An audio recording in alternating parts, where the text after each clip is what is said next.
Now discussed about 10th standard social science subject, history lesson 7. Continuation of this lesson. Sri Vidya Bharati Metric Higher Secondary School, Chakrampalayam. 7.4. The foundation of Indian National Congress, 1872-1885. இந்திய தேசிய காங்கிரஸ் நிறுவப்படுதல்னு சொல்லுவோம். 1870 to 1885. Rise of nationalism, தேசியத்துடைய எழுச்சி. The second half of the 19th century saw the emergence of national political consciousness among a new social class of English educated Indians. 19வது நூற்றாண்டுடைய இரண்டாவது பாதி ஆங்கில கல்வி பெற்ற இந்தியர்களிடையே புதிய சமூக வகுப்பினர் மத்தியில் தேசிய அரசியல் குறித்த ஒரு விழிப்புணர்வு அப்படிங்கிறது ஏற்பட்டுச்சு. The Indian intelligentsia played a critical role in generating a national consciousness by exposing a large number of people to an idea of nations. பல்வேறு பிரச்சாரங்கள் மூலமாகவும் தேசியம் மற்றும் பல்வேறு மக்களாட்சியில் உயர்ந்த லட்சியங்கள் பற்றிய கருத்துக்கள் அதிக எண்ணிக்கையில் மக்களுக்கு விழிப்புணர்வை ஏற்படுத்தக்கூடிய வகையில் இந்திய அறிவாளர்கள் அப்படிங்கிறவங்க பல்வேறு பணியில் ஈடுபட்டாங்க. ஓகேவா? Nationalism and various democratic aspirations. The flourishing a print media both in the vernacular and in English played a significant role in circulating such ideas. வட்டார மொழி மற்றும் ஆங்கில அச்சு ஊடகங்களுடைய வளர்ச்சி இது போன்ற கருத்துக்களை பரப்புறதுல ஒரு முக்கியமான ஒரு இடத்த வகிச்சுது அப்படின்னு சொல்லலாம். ஓகேவா? Even though they were numerical small, they had a national character and capacity to establish contacts on an all Indian scale. எண்ணிக்கையில் குறைஞ்ச அளவில் இருந்தாலும் தேசிய அளவிலான வீச்சு கொண்டு அகில இந்தியா முழுவதும் தொடர்புகளை உருவாக்கக்கூடிய திறன் அப்படிங்கிறத பெற்றிருந்தாங்க. They were working as lawyers, journalists, government employees, teachers or doctors.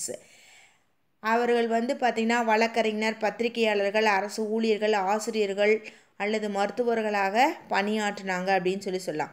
They took the initiative to float political outfits such as Madras Native Association 1852 and East India Companies.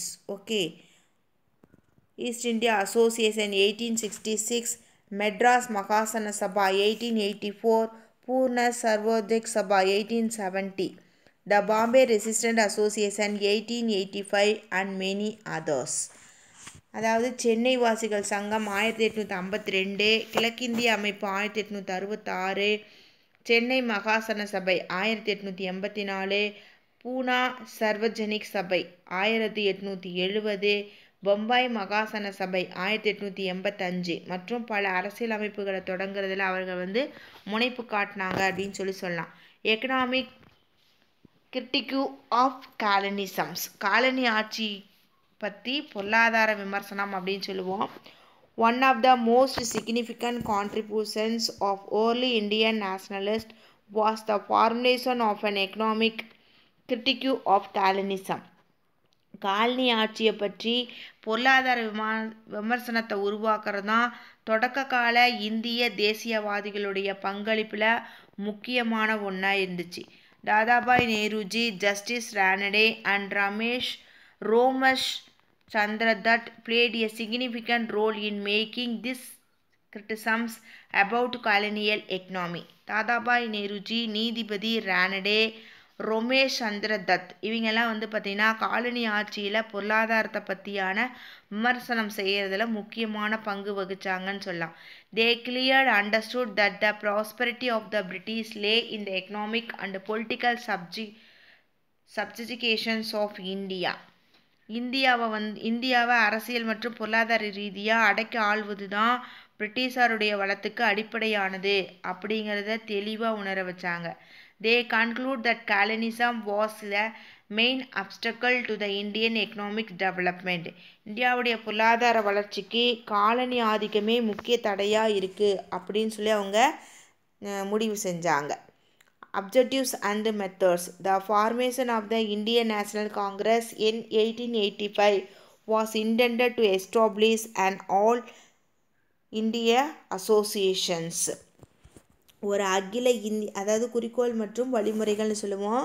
ஒரு அகில இந்திய அமைப்பை உருவாக்குறதுக்கு முனைந்ததன் விளைவாக 1885 ஆண்டு இந்திய தேசிய காங்கிரஸ் அப்படிங்கிறது உருவாச்சு. It was the culmination of attempts by the group of educated Indians politically active in the three prisons, Bombay, Madras and Calcutta. Bombay, Madras, Calcutta ஆகிய 3 மாகாணங்களிலும் அரசியல் ரீதியாக தீவிரம் காட்டிய கல்வி அறிவு பெற்ற இந்தியர்கள் அடங்கிய குழுக்கள் மேற்கொண்ட முயற்சியின் அமைப்பாக உருவானது தான் இந்த இந்திய தேசிய காங்கிரஸ் அப்படின்னு சொல்லுவோம். AO Hume led his service to facilitate the formation of the Congress. AO Hume அப்படிங்கிறவர் பார்த்திங்கன்னா இந்திய தேசிய காங்கிரஸ் அமைப்பை உருவாக்குறதுக்காக தமது சேவையை வழங்கினார் அப்படின்னு சொல்லுவோம். Umesh Chandra Banerjee was the first president 1885 Indian national congress. இந்திய தேசிய காங்கிரஸுடைய முதல் தலைவராக உமேஷ் சந்திர பானர்ஜி அப்படிங்கிறவர் 1885 இருந்தார். The first session of the Indian National Congress was held on 28 December 1885. 1885 December 28 இந்திய தேசிய காங்கிரஸுடைய முதல் அமர்வு அதாவது முதல் கூட்டம் அப்படிங்கிறது நடந்துச்சு. The early objectives were to develop and consolidate sentiments of national unity but also professed loyalty to Britain. தேசிய ஒற்றுமை குறித்த உணர்வுகளை ஒருங்கிணைக்கிறது தான் காங்கிரஸுடைய ஆரம்ப கால குறிக்கோளாக இருந்தாலும் பிரிட்டனுக்கு விசுவாசமாக நடந்து கொள்ள மாதிரி உறுதி மேற்கொண்டுச்சு. The technique include appeals, petitions and delegations to Britain, all done within a constitutional framework. பிரிட்டனிடம் மேல்முறையீடு செய்கிறது, மனுக்களை கொடுக்கறது, அதிகார பகிர்வு ஆகியவற்றை ஆங்கில அரசு உருவாக்கிய அரசியல் சாசன கட்டமைப்புக்குள்ளே செய்யறது உள்ளிட்ட பல்வேறு வழிமுறைகளை காங்கிரஸ் அப்படிங்கிறது பின்பற்றுச்சு. Some of the key demand were as follows. கீழ்கண்ட முக்கியமான கோரிக்கைகள்லாம் என்ன அப்படின்னு பார்த்தோன்னா, creation of legislative councils at provincial and central level. மாகாண மற்றும் மத்திய அளவில் சட்ட மேலவைகளை உருவாக்குறது. Increasing the number of elected members in the legislative council. சட்ட மேலவைகளுக்கு தேர்ந்தெடுக்கப்படக்கூடிய உறுப்பினர்களுடைய எண்ணிக்கையை அதிகரிக்கிறது. Separating judicial and executive functions. நிர்வாகத்துறையிலிருந்து நீதித்துறையை பிரிக்கிறது. Reducing military expenditure. இராணுவ செலவு குறைக்கிறது. Reduction of home charges. உள்நாட்டு வரிகளை குறைக்கிறது. Extension of trial by jury. நீதிபதி மூலமாக விசாரணையை விரிவு செய்கிறது. Holding civil service exams in India as well as in England. ஒரே நேரத்தில் இந்தியாவிலையும் இங்கிலாந்துலேயும் ஆட்சிப்பணி தேர்வுகளை நடத்துறது. Police reforms. காவல்துறையை சீர்திருத்தம் செய்கிறது. Reconsideration of forest law. வன சட்டத்தை மறுபரிசீலனை செய்கிறது. Promotion of Indian industries and an end to unfair tariff and excise duties. இந்திய தொழிற்சாலைகளுடைய மேம்பாடு மற்றும் முறையற்ற கட்டணங்கள் மற்றும் கலால் வரிகளை முடிவுக்கு கொண்டு வர்றது. ஓகேவா. அடுத்து மிலிட்டியன் நேஷ்னலிசம்ஸ், அதாவது தீவிர தேசியவாதம் அப்படின்னு சொல்லுவோம். The method of moderate leaders failed to yield any substantive changes in the British attitude towards the moderate demands of early Indian nationalists.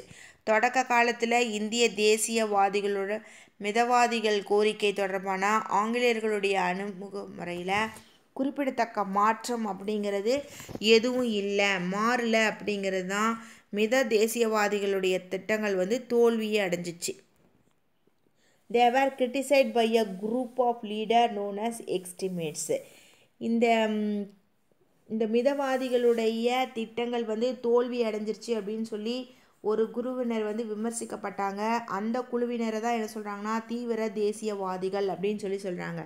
Instead of prayers and petitions, these militants were more focused on self-help. மனுக்கள் மற்றும் கோரிக்கைகள் கொடுப்பதை விட சுய உதவியில் அதிகமான கவனங்கள் அப்படிங்கிறத செலுத்தினாங்க. அடுத்து partition of Bengal, வங்க பிரிவினை. Partition of Bengal in 1905 was the most unpopular of all. 1905 ஆண்டு வங்க பிரிவினை மிகவும் அதிருப்தி ஏற்படுத்திய ஒரு நிகழ்வுன்னு சொல்லலாம். The participants led to widespread protests all across India, starting a new phase of the Indian National Congress.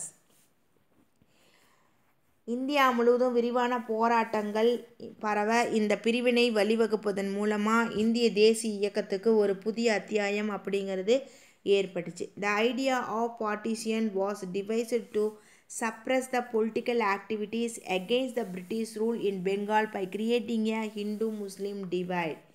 இந்துக்கள் முஸ்லீம்கள் இடையே பிளவை உருவாக்கி வங்காளத்தில் ஆங்கில ஆட்சிக்கு எதிராக நடந்த அரசியல் நடவடிக்கைகளை அடக்கிறதுக்காக வங்க பிரிவினை அப்படிங்கிறது வகுக்கப்பட்டுச்சு. இந்து அண்ட் முஸ்லீம் டிவைன், இந்து முஸ்லீம் பிரிவினை.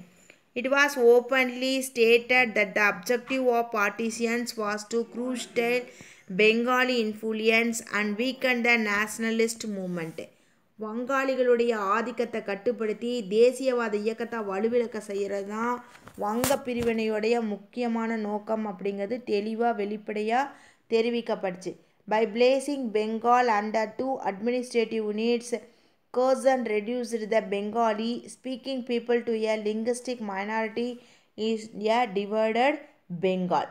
வங்காளத்தை 2 நிர்வாக பிரிவுகளின் கீழே பிரித்து வைக்கிறதன் மூலமாக வங்காள மொழி பேசும் மக்களை ஒரு மொழி சிறுபான்மையினர் அப்படிங்கிற தகுதியை Curzon Prabhu குறைச்சிட்டார். Curzon assured Muslims that in the new provisions of East Bengal, Muslims would enjoy a unity which they never enjoyed since the days of the Mughals. மொகலாயவர்களுடைய ஆட்சி காலங்களில் கூட அனுபவிக்க முடியாத அந்த ஒற்றுமையை முஸ்லீம்கள் கிழக்கு வங்காளம் அப்படிங்கக்கூடிய புதிய மாகாணத்தை அனுபவிப்பார்கள் அப்படின்னு சொல்லி கர்சன் உறுதியளித்தார். Instead of dividing the Bengali people along the religious line, partition united them. மத அடிப்படையில் வங்காள மக்களை பிரிக்க நினைத்த பிரிவு செயலானது அவர்களை பிரிப்பதற்கு பதிலாக ஒன்றா இணைச்சிது. The growth of regional language newspapers played a role in building a sense of proud Bengali identity. வங்காள அடையாளத்தை உணர்வு பெருமையுடன் உருவாக்க வட்டார மொழி பத்திரிகைகள் வளர்ச்சி பெரும் பங்காற்றுச்சு அப்படின்னு சொல்லி நாம் சொல்லலாம். ஓகேவா? Next anti partition moments. With the failure to annul the partition, moderate leaders were forced to rethink their strategy and look for new techniques of protest. வங்க பிரிவினையை தடுக்க தவிர மித தேசியவாத தலைவர்கள் தங்களுடைய உக்தியை பற்றி மறு சிந்தனைக்கு நிர்பந்திக்கப்பட்டாங்க. The boycott of British goods was one such method. அவங்க என்ன பண்ணாங்கன்னு பார்த்தீங்கன்னா பிரிட்டிஷ் பொருட்களை புறக்கணிக்கிறது அப்படிங்கிறது அது ஒரு முறை அப்படின்னு சொல்லி சொன்னாங்க.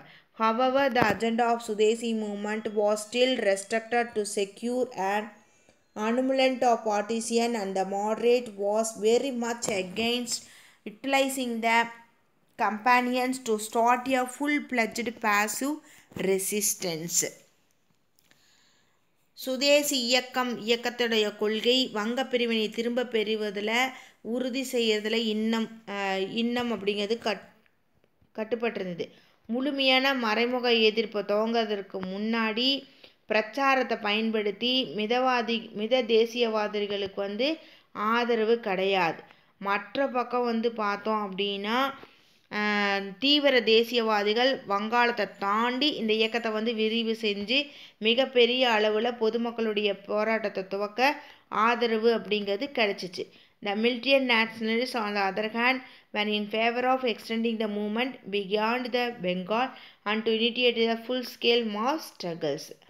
The Day of Bengal was officially partitioned. 16th October 1905 was declared as a day of mourning.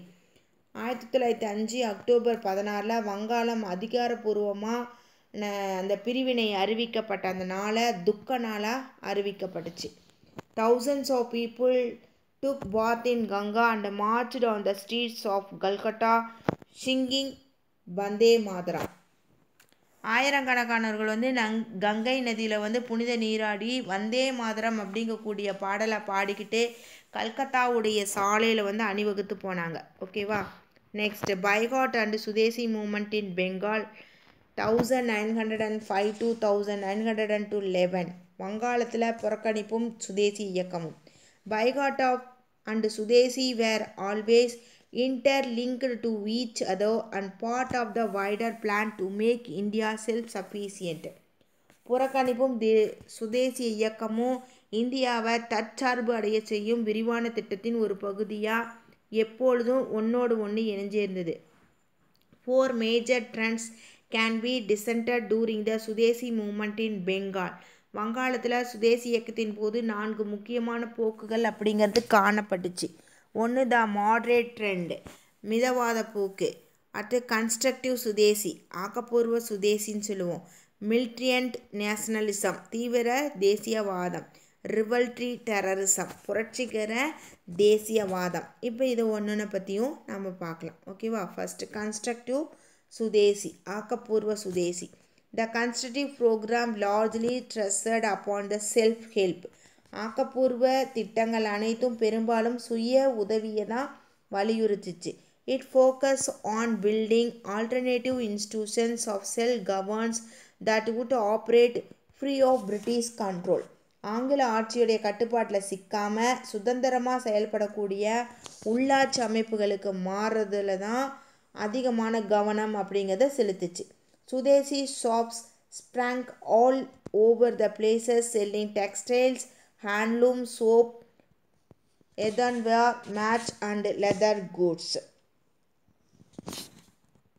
அது துணிகள், கைத்தறி ஆடைகள், சவகாரம் அதாவது சோப்பு, மண்பாண்டங்கள், தீப்பெட்டி, தோல் பொருட்கள் ஆகியன வந்து எங்கும் பரவி இருந்த சுதேசிய கடைகளில் வந்து விற்கப்பட்டுச்சு அப்படின்னு சொல்லலாம். நெக்ஸ்ட்டு பாசிவ் ரெசிஸ்டன்ஸ், மறைமுக எதிர்ப்பு. From 1906 the swadeshi movement took a turn. 1906 swadeshi இயக்கம் வந்து மாற்றுப்பாதையில் செல்ல தொடங்குச்சு. Under this new direction the swadeshi programme included 4 points. இந்த புதிய திசையை சுதேசி இயக்கம் 4 அம்சங்களை வந்து பயன்படுத்துச்சு. First boycott of foreign goods, அந்நிய பொருட்களை வந்து புறக்கணிக்கிறது. Boycott of government schools and colleges, court titles and government services, நீதிமன்றங்கள், அடுத்தது பட்டங்கள் மற்றும் அரசு சேவைகளை வந்து புறக்கணிக்கிறது. அரசு பள்ளிகள், கல்லூரிகளை வந்து புறக்கணிக்கிறது. அடுத்தது சுதேசி இதெல்லாம் சொன்னாங்க. டெவலப்மெண்ட் ஆஃப் சுதேசி இண்டஸ்ட்ரீஸ், சுதேசிய தொழிற்சாலையை வந்து மேம்படுத்துறது. National schools, recourse to armed struggle if British repression were beyond the limit endurance. அடுத்தது பொறுத்துக்கொள்ளும் அளவை தாண்டி ஆங்கிலேயர்கள் வந்து அடக்குமுறையை வந்து இருக்குமானா ஆயுதமேந்திய போராட்டத்துக்கு ஆயத்தமாகிறது அப்படின்னு சொல்லி 4 அம்சங்கள் அப்படிங்கிறத பின்பற்றப்பட்டது. அடுத்தது மிலிட்ரியன் நேஷனலிசம், தீவிர தேசியவாதம். Lala Lajpat Rai of Bengal, Bal Gangadhar Tilak of Maharashtra, Bipin Chandrapal of Bengal were 3 prominent leaders during the Sudesi period and were referred to Lal Pal Pal Triumvirate. பஞ்சாபுடைய லாலா லஜபதி ராய், மகாராஷ்டிராவுடைய பாலகங்காதர திலக், வங்காளத்தில் பிபின் சந்திரபால், இந்த 3 பேரும் சுதேசியத்துடைய முக்கியமான தலைவர்கள் அப்படின்னு சொல்லுவோம். இவங்க எப்போவுமே லால் பால் பால் அப்படின்னு சொல்லி குறிக்கப்பட்டாங்க. ஓகேவா. Punjab, Bengal and Maharashtra emerged as a hotbed of military nationalism during the swadeshi movement. Swadeshi இயக்கத்தின் போது தீவிர தேசிய இயக்கத்துடைய இயங்குதளமாக பஞ்சாப், மகாராஷ்டிரா, வங்காளம் அப்படிங்கிறது உருவெடுத்துச்சு. In southern India, Toothukudi became the most important location of Sudesi activity with the launch of Sudesi Steam Navigation Company by V.O. Chidambaranar. தென்னிந்தியாவில் வ.உ. சிதம்பரனார் சுதேசிய கப்பல் நிறுவனத்தை தொடங்கியதை அடுத்து தூத்துக்குடியில் வந்து சுதேசி இயக்கத்தின் மிக முக்கியமான இடமாக தூத்துக்குடி விளங்குச்சு. ஓகேவா.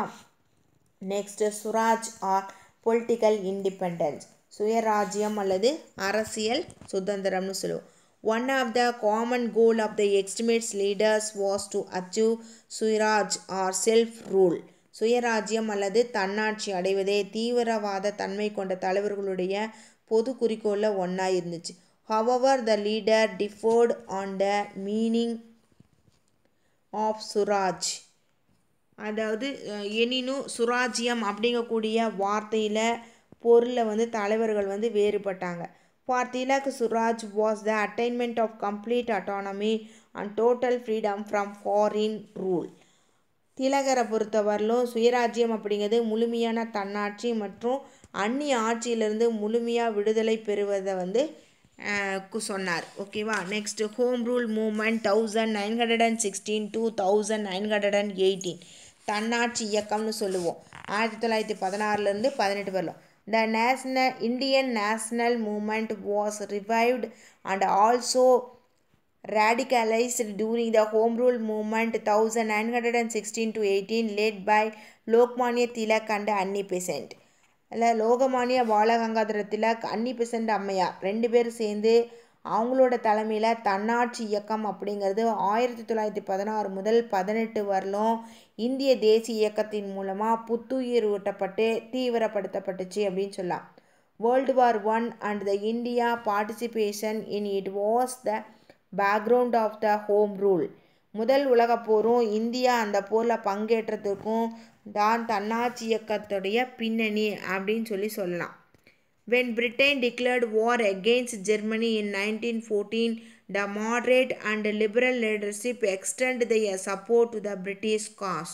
1914 ஜெர்மனிக்கு எதிராக பிரிட்டன் போர் அறிவித்த நிலையில் மித தேசியவாத மற்றும் தாராளமய தலைமை பிரிட்டிஷாருக்கு ஆதரவு அப்படிங்கிறத அளிச்சுது. It was hoped that in return the British government would give self-government after the war. அதுக்கு பதிலாக பிரிட்டிஷ்காரங்களுக்கு இந்தியா உதவி செஞ்சால் அதுக்கு பதிலாக பிரிட்டிஷ் அரசு பின்னாடி இந்தியாவுக்கு தன்னாட்சி வழங்கும் அப்படின்னு எதிர்பார்க்கப்பட்டது. Indian troops were sent to several theatres of world war. உலகப்போரில் பல அரங்குகளில் இந்திய துருப்புக்கள் அப்படிங்கிறது அனுப்பப்பட்டுச்சு. But the British administration remained non committal to such goals. ஆனால் இந்த கோள்கள் குறித்து பிரிட்டிஷ் அரசுக்கு எந்த விதமான உறுதிப்பாடும் செய்யலை.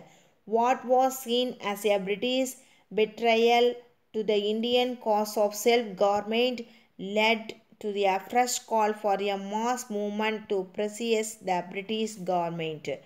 இந்தியாவுடைய தன்னாட்சிக்கு வழிவகுக்கக்கூடிய காரணத்துக்கு உதவாமல் ஆங்கில அரசு ஏமாற்றியதால் ஆங்கில அரசுக்கு நெருக்கடி தரக்கூடிய புதிய மக்கள் இயக்கம் அமைப்பு உருவாகிறதுக்கு காரணமாக இருந்துச்சுன்னு சொல்லலாம். Next objectives of the home rule movement தன்னாட்சி இயக்கத்துடைய குறிக்கோள்கள். To attain self government within the British empire by using constitutional means. அரசியலமைப்பு வழிகளை பயன்படுத்தி பிரிட்டிஷ் பேரரசுக்குள்ள தன்னாட்சியை அடையிறது. To obtain the status of dominion a political position accorded later to Australia, Canada, South Africa and New Zealand. தன்னாட்சி பகுதி அதாவது domain அப்படிங்கக்கூடிய தகுதியை அடைவது ஆஸ்திரேலியா, கனடா, தென்னாப்பிரிக்கா மற்றும் நியூசிலாந்து ஆகியவற்றுக்கு பின்னாடி இந்த அரசாட்சி சாராத நிலை அப்படிங்கிறது வழங்கப்பட்டுச்சு. To use non-violent constitutional methods to achieve their goals. அதாவது இலக்குகளை அடையிறதுக்கு வன்முறை இல்லாத அரசியல் சாசன வழிமுறைகள் அப்படிங்கிறது கையாளுறது. நெக்ஸ்ட் லக்னோ பேக்ட் 1916 லக்னோ ஒப்பந்தம்னு சொல்லுவோம். The home rule movement and the subsequent reunion of moderate and the military and nationalist opened the possibility of fresh talk to the Muslims. தன்னாட்சி இயக்கமும் அதனை அடுத்து மித தேசியவாதிகள் தீவிர தேசியவாதிகள் மறு இணைப்பு காரணமாக முஸ்லிம்களுடன் புதிய பேச்சுவார்த்தைக்கான சாத்தியக்கூறு லக்னோ ஒப்பந்தத்தின் மூலமாக ஏற்பட்டுச்சு. Under the Lucknow Pact 1916, the Congress and the Muslim League agreed that there should be self-government in India as soon as possible. Lucknow ஒப்பந்தத்தில் 1916 போது காங்கிரஸ் கட்சியும் முஸ்லீம் லீக்கும் இந்தியாவில் விரைவில் தன்னாட்சி வேண்டும் அப்படிங்கிறத ஏற்றுக்கிட்டாங்க. In return, the Congress leadership accepted the concept of separate electoral for Muslims. இதற்கு பதிலாக முஸ்லீம்களுக்கு வந்து தனி தொகுதிகளை வழங்கக்கூடிய திட்டத்தை காங்கிரஸ் தலைமை வந்து ஏற்றுக்குச்சு. Next, British response. பிரிட்டிஷாருடைய பதில் நடவடிக்கை அப்படின்னு சொல்லுவான். At the demand for Swaraj was raised by Tilak and Annie Besant that gained popularity, the British used the same old folly to isolate the leader by repressing their activities. சுயராஜ்யத்திற்கான கோரிக்கையை திலகரும் அன்னி பெசன்ட் அம்மையாரும் எழுப்பிய பிரபலமானதை தொடர்ந்து தலைவர்களை வந்து தனிமைப்படுத்தி அவர்களுடைய செயல்முறைகளை வந்து அடக்கிறது தான் அந்த ஆங்கில அரசுடைய திட்டம். அந்த பழைய திட்டத்தையே பயன்படுத்துச்சு. In 1919, the British government announced the Montagu-Chelmsford reforms, which promised gradual progress of India towards self-government. 1919 Montagu Chelmsford சீர்திருத்தத்தின் மூலமாக ஆங்கில அரசு வந்து அறிவிச்சுது. இதன் மூலமாக இந்தியா வந்து தன்னாட்சியை நோக்கி படிப்படியாக முன்னேற உறுதி கூறப்பட்டுச்சு. This caused deep disappointment to Indian nationalists. இந்திய தேசியவாதிகளிடையே இது வந்து மிகப்பெரிய ஏமாற்றத்தை வந்து ஏற்படுத்துது. In a further blow of government enacted what was called the Rowlatt Act, which provided for arbitrary arrest and strict punishment. மேலும் ஒரு பேரிடியாக தன்னிச்சைய கைது மற்றும் கடும் தண்டனைகளுடன் கூடிய ரவுலட் சட்டத்தை வந்து ஆங்கில அரசு வந்து இயற்றிச்சு. ஓகேவா? The lesson is over now. Recap or summaries of this lesson. The later half of 19th century, British India was repelled with the revolts of peasants and tribes against the colonial political and economic dominations. 19வது நூற்றாண்டுடைய பிற்பகுதியில் ஆங்கிலேய இந்தியாவில் colony அரசியல் மற்றும் பொருளாதார ஆதிக்கத்துக்கு எதிராக விவசாயிகள் மற்றும் பழங்குடியினர் ஆர்ப்பாட்டங்களில் ஈடுபடுறது அதிகமாச்சு. The Great Rebellion of 1857 was the culmination of various anti-British tendencies led by the deposed feudal chieftains with an agenda to restore the free colonial order. பல்வேறு ஆங்கில எதிர்ப்பு போக்குகளின் முடிவாக 1857 மிகப்பெரிய கிளர்ச்சி அப்படிங்கிறது ஏற்பட்டுச்சு. ஆங்கிலேயர்கள் வந்து இந்தியாவை ஆள துவங்கியதற்கு முன்பிருந்து பழைய முறையை மீண்டும் நிலைநிறுத்துறது நோக்கத்தை கொண்ட நில பிரபுத்துவ தலைவர்கள் இந்த கிளர்ச்சிக்கு தலைமை ஏற்றிருந்தாங்க. Even though the leaders of revolt lacked visions and were guided by the local ambitions, it was a progressive act in terms of their effort to resist and challenge a despotic alien government. கிளர்ச்சியுடைய தலைவர்கள் தொலைநோக்கு பார்வையின்றி உள்ளூர் நோக்கங்களுக்காக கிளர்ச்சியை வந்து வழிநடத்திய போதிலும் கொடுங்கோல்மையான அந்நிய அரசுக்கு சவால் விட்டு எதிர்க்கும் வகையில் ஒரு முற்போக்கான முயற்சியாக அது அமைஞ்சுது. The Indian national movement building public opinion against the exploitative and oppressive British rule inspired the young generations to become part of future military anti-colonial struggles. சுரண்டல்வாத அடக்குமுறை சார்ந்த ஆங்கில அரசுக்கு எதிராக பொது கருத்துக்களை உருவாக்கி இந்திய தேசிய இயக்கம் காலனி ஆதிக்கத்துக்கு எதிரான போராட்டங்களை தங்களையும் ஈடுபடுத்தி கொள்ள இளைய தலைமுறையினரையும் ஊக்கப்படுத்தியது. The Swadeshi movement helped to enhance the participations of masses in nationalist politics. தேசிய அரசியல் பொதுமக்கள் பங்கேற்கிறத அதிகரிக்க சுதேசி இயக்கம் அப்படிங்கிறது உதவுச்சு அப்படின்னு சொல்லி நாம் சொல்லலாம். Okay, the lesson is over now. Thank you one and all. Thank you students.